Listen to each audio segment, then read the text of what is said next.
Estos extraterrestres usan magia también.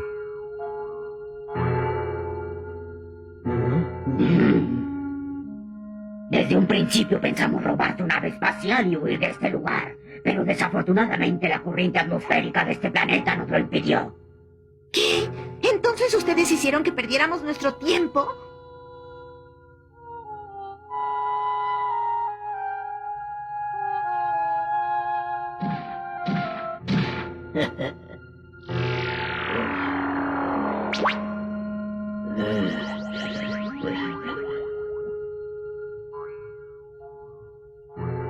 Así es, nosotros nos enteramos de toda la información de la Tierra, el secreto de las esferas del dragón y hasta investigamos sobre la cara de los Namekusein por medio de sus memorias.